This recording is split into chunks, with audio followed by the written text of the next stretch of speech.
What's going on, guys? Kiger here, and the new Battlefield is rolling back around this week, and I'm going to tell you how to get the most points. Let's get into it.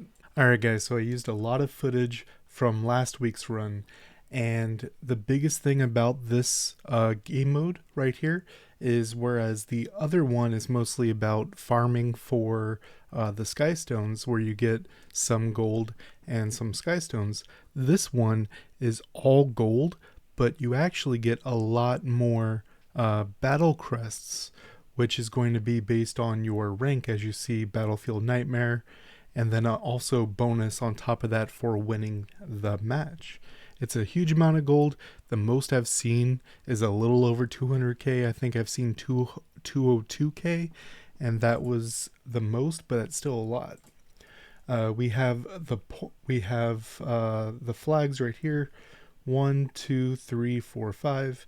So 1 and 5 by each of the bases is going to give the least amount of points. I have the math, but I'm just giving you the idea right this second. The two side ones, 2 and 4, are harder to get to, which I'll explain a little trick that not a lot of people caught on to yet. So they give the second most, and then 3, the middle one, gives the most points.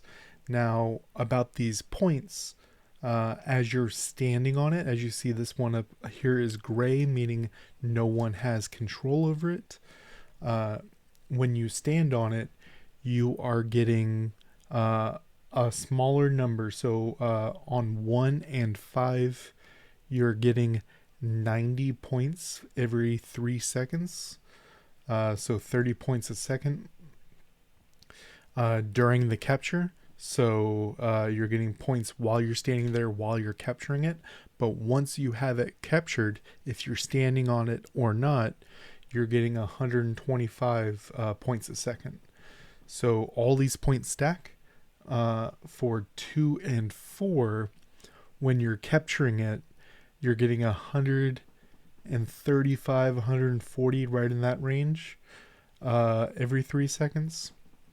And then after you already have it, you're getting about 190 every 3 seconds after you already own it. And remember, like I said, so if you have 1 and 2, then you can get both those over time numbers, 125 and 190, at the same time. Now the middle one is the juiciest one. You get 190 every 3 seconds while you're capturing it, and 300 points every 10 seconds if you have it. So now that you kind of know the math, let's talk some strategy. So when you stand right here at the very beginning, you'll see I'm facing forward towards the spawn ones right there. You can see that I can go to the left, so this way over here, to go this way, take that teleporter, and go to number 4. But you'll see I was able to make it here because there's a teleporter right here. As you'll see, right to the right, there's a teleporter, which actually makes, even though this map makes it look like 4 is the closest side one to your starting base, the teleporter actually makes 2 the closest one.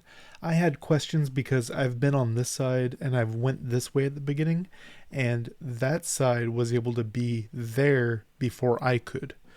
So I did some testing, and the side ones, the side teleporter is actually the fastest one.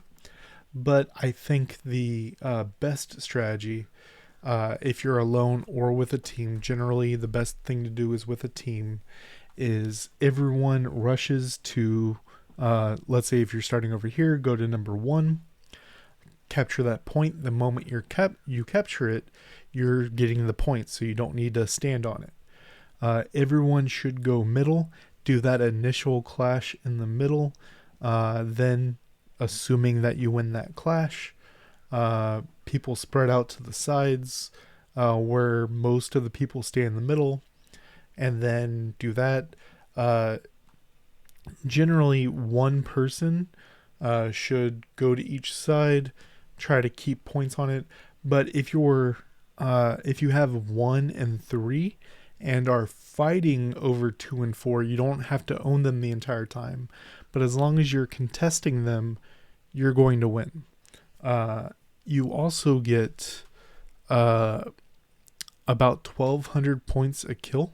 I think it's 11 or 1,200. I don't know the exact, because all the numbers are ticking at the same time. It seems to be 1,200. And then assists are 400 points. Now, talking about what monsters to bring. Juno is always going to be a big one. And this is the strips, get rid of everything, as well as the cleanse on your team and the big heal. But there's going to be some breakout monsters that you don't generally see in PvP that are really, really good on this map. Sekhmet, which a lot of global players probably have built up because of the Bastet event, she does a pretty good AoE.